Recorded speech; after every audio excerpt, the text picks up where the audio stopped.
Porque Satanás tem o poder de influenciar o homem. Quando isso foi lhe dado, como ele obteve esse poder? O mais interessante é que o homem sempre culpa Deus pelos seus fracassos. A gente vê isso no início ali, no começo de todas as coisas, quando Deus determina o castigo pela desobediência. A mulher culpa a serpente e o homem culpa Deus e a mulher que ele deu. Isso mostrando para nós a dependência do homem de Deus. O homem foi criado para Deus.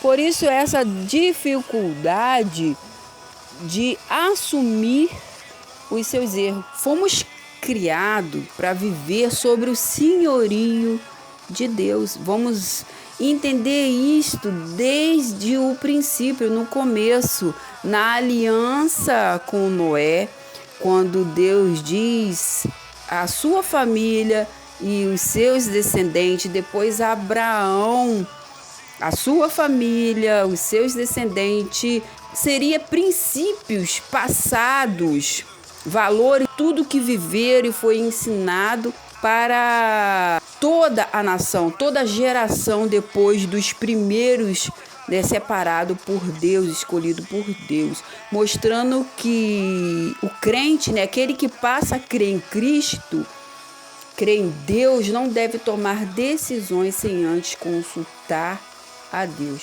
Esse era e esse é o propósito, ser dependente de Deus, estar debaixo do senhorio de Deus. Então, quando saímos da presença de Deus, perdemos essa cobertura, ficamos acessíveis à influência de Satanás. 1 Pedro diz que o Satanás, ele é o nosso adversário, ele anda bramando ao derredor. Então, quando nós saímos da vontade de Deus, nós perdemos essa cobertura. Saímos daquilo que ele nos deixou, saímos dessa cobertura.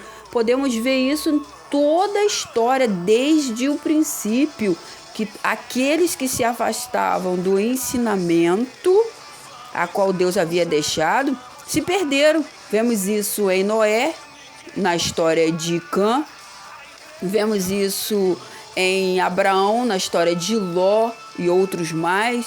E, consequentemente, então nós fomos criados para Deus e para viver sobre o senhorio de Deus. Então, essa dificuldade em lidar com as nossas decisões e as nossas escolhas. Então, em 2 Coríntios, capítulo 4, verso 4, Paulo, ele, através do engano de Satanás, que certas pessoas da igreja crerão que poderão viver na imoralidade e mesmo assim herdar o reino de Deus. 1 Coríntios 6, 9, Gálatas 5, 21. O engano será o quê? O meio principal que Satanás usará para levar os cristãos ao engano e assim gerando a rebelião contra a palavra de Deus.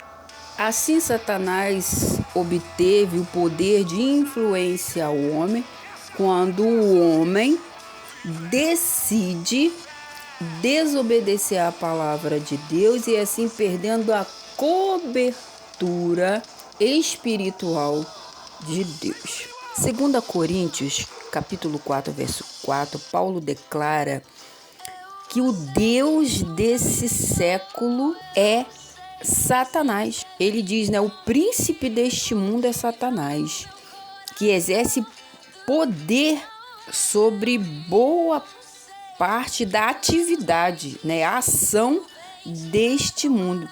Ele está dizendo que ele governa. Então, Satanás continua agindo mesmo depois da queda.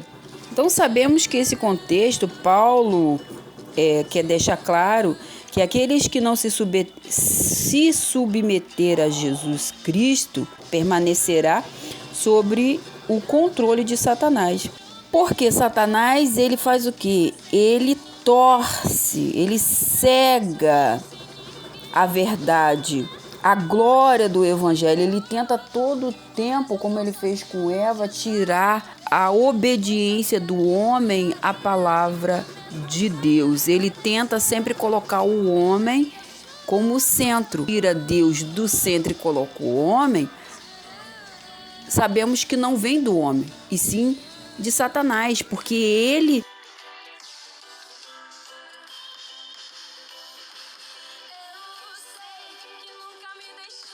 é um influenciador, ele tem o poder de influenciar as nossas ações. A gente vê isso em Abel e Caim, a gente vê isso lá na Torre de Babel, quando o povo decide abandonar a Deus e decide dominar o seu próprio destino. Ali a gente vê a ação de Satanás, juntamente com o homem. E dali nasceram o quê? Os deuses, que foram criados por quem? Pelo próprio homem e influenciado por quem? Então, quando Jesus fala que todos que vieram antes dele era ladrão e salteador, ele estava declarando que todos esses deuses nunca existiram. Não existia, e isso daí foram ações do homem criado para tirar a glória de Deus e para tirar o homem do propósito de Deus, tirar o homem do alvo, porque o pecado é errar o alvo, é sair daquilo que o homem tinha que fazer.